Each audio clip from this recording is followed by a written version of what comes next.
ان سے ان کا مینڈیٹ چھینا گیا ہے اور ان سے ان کے جو کینڈیڈیٹ ون کر چکے تھے فارم 45 پہ ان کو ہرایا گیا ہے۔ اور اب حلیم عادل شیخ صاحب پہ خود کافی ساری FIRs ہیں اور وہ 9 مئی کے کیسز میں بھی اندر رہ چکے ہیں۔ PTI بھی راہ پہ کھڑی ہے جس کو سمجھ نہیں آ رہی کہ اس نے کرنا کیا ہے۔ گو کہ PTI ایک بڑی سیاسی جماعت ہے، اس میں کوئی شک والی بات نہیں کہ PTI کو ووٹ بھی کاسٹ ہوا ہے، لیکن جتنا ووٹ PTI کو کاسٹ ہوا ہے دوسری جماعتوں کو بھی اتنا ہی ووٹ کاسٹ ہوا ہے، تبھی وہ حکومت بنا سکے ہیں۔ اب اگر کسی بھی PTI کے بندے سے بات کی جائے تو وہ کہتے ہیں کہ ہم تو فارم 45 پر جیت چکے تھے لیکن ہمیں فارم 47 پر ہرا دیا گیا ہے۔ اب مسئلہ یہ ہے پاکستانی قوم کا کہ پاکستانی قوم اس ٹائم نہایت مایوسی سے گزر رہی ہے اور یہ ایک انتشار کی حالت میں ہے۔ دیکھیں ابھی جو چائنیز انجینئر داسو ڈیم اور بادشاہ ڈیم پر کام کر رہے تھے انہوں نے کام کرنے سے انکار کر دیا ہے۔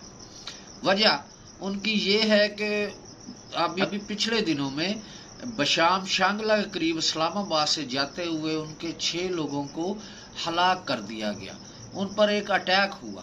اب یہ جو ڈیم بن رہا ہے وہ پورے پاکستان کے لیے ہے اور جو ڈیم پہ کام کر رہے ہیں وہ ادھر کے مقامی لوگ ہیں۔ اب اگر یہ ڈیم ہمارے بن جاتے ہیں اور یہ پاکستان کے لیے صاف ظاہر ہے ایک بہتر پوزیشن میں پاکستان آئے گا اور اپنے پانی کو وہ محفوظ کر سکے گا اور اس سے ہماری نئی کاشتکاری ہوگی۔ لیکن مسئلہ یہ ہے کہ ادھر جن لوگوں نے چائنیز انجینئرز پر حملہ کیا ہے وہ بھی تو ادھر مقامی لوگ ہی ہیں، ادھر ہی رہ رہے ہیں۔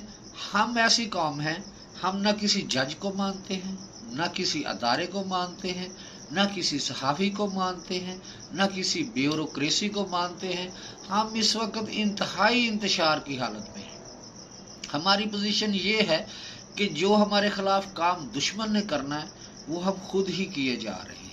ہم اس قدر تقسیم ہو چکے ہیں کہ ہمیں کسی پر یقین ہی نہیں رہا، ہماری نہ کوئی سیاسی جماعت ایک دوسرے کے ساتھ۔ اب دیکھنے والی بات یہ ہے کہ شیر افضل مروت صاحب جو PTI کے سینئر رہنما ہیں وہ فرماتے ہیں کہ علی امین گنڈا پور صاحب کو ان لوگوں کے ساتھ بغل گیر نہیں ہونا چاہیے، ان کو جفیاں نہیں ڈالنی چاہیے، کام سیپریٹ چیز ہے، ان کو مزاحمت دکھانی چاہیے۔ اور بشرا بی بی کے بیان کے مطابق عمران خان کو 3 جنرل جو ہیں وہ موت کے گھاٹ اتارنا چاہ رہے ہیں اور خود بشرا بی بی فرما رہی ہیں کہ ان کو ان کے شہد میں کوئی چیز ملا کے دی گئی ہے۔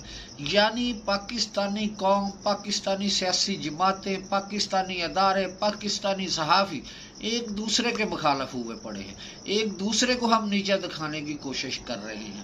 ابھی ہمیں امریکن صدر نے خط لکھا ہے، اس خط میں نہ تو امریکن صدر نے جناب وزیر اعظم صاحب کو مبارکباد دی ہے بلکہ انہوں نے وہ کہتے ہیں کہ پنجابی کی کہاوت ہے کہ گونگلوا تو مٹی لائیے، یہ در حقیقت میں ہمارے منہ پر ایک تماچا ہے۔ انہوں نے یہ تو کہہ دیا کہ ہم آپ کے ساتھ مل کر کام کرنا چاہتے ہیں، لیکن ہمارے وزیر اعظم صاحب دوسرے ٹنیور میں آئے ہیں تو ان کو مبارکباد دینی چاہیے تھی، لیکن ہمیں مبارکباد نہیں دی گئی۔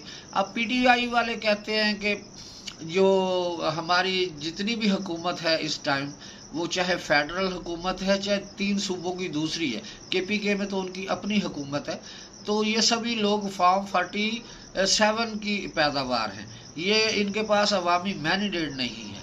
جبکہ عرفان صدیقی صاحب نون لیگ کے سینئر رہنما ہیں، انہوں نے فرمایا ہے کہ جو عمران خان صاحب اور جیل سپریڈنٹ کے درمیان معاہدہ ہوا ہے وہ ایک مذاق ہے اور قانون کے منہ پر تماچا ہے۔ ان کا فرمان ہے کہ یہ جو سہولت عمران خان صاحب کو دی گئی ہے یہ نہ تو مریم نواز کو ملی، نہ نواز شریف صاحب کو ملی، نہ زرداری صاحب کو ملی، نہ بے نظیر کو ملی۔ یعنی پاکستان کے جتنے بھی سینئر قیادت جیل میں رہ چکی ہے ان کو یہ سہولت میسر نہیں تھی، لیکن عمران خان صاحب کو یہ سہولت دی گئی ہے۔ اگر عمران خان صاحب کو یہ سہولت دینی ہے تو جو دوسرے قیدی ہیں جتنی بھی ان کی تعداد ہے پورے پاکستان میں، ان کے ساتھ بھی اس طرح کا معاہدہ کیا جائے یا ان کو بھی اس طرح کی سہولت دی جائے۔ جب نواز شریف صاحب جیل میں تھے تو خان صاحب فرماتے تھے کہ جناب والا میں ان کا AC نکال دوں گا اور ان سے سہولیات چھین لوں گا، لیکن اس حکومت نے عمران خان صاحب سے سہولیات تو نہیں چھینی، لیکن اندر ہی اندر وہ کڑتی ہیں۔ اب رانا ثناء اللہ صاحب نے فرمایا ہے کہ اگر PTI باہر نکلتی ہے عید کے بعد احتجاج کرنے تو ان کو دیکھا جائے گا۔ اب دیکھنے والی بات یہ ہے کہ PTI ہر جگہ پہ ہٹلر کی طرح عمران خان صاحب نے بھی چاروں محاذ کھول دیے ہیں اور چاروں بارڈروں پر ان کی لڑائی جاری ہے۔ لڑائی کس طرح جاری ہے کہ اسٹیبلشمنٹ کے ساتھ ان کی لڑائی ہے، عدلیہ کے ساتھ ان کی لڑائی ہے۔ چیف جسٹس صاحب کو چیف جسٹس نہیں مانتی PTI، بلکہ عمران خان صاحب نہیں مانتے، وزیر اعظم کو وزیر اعظم نہیں مانتے۔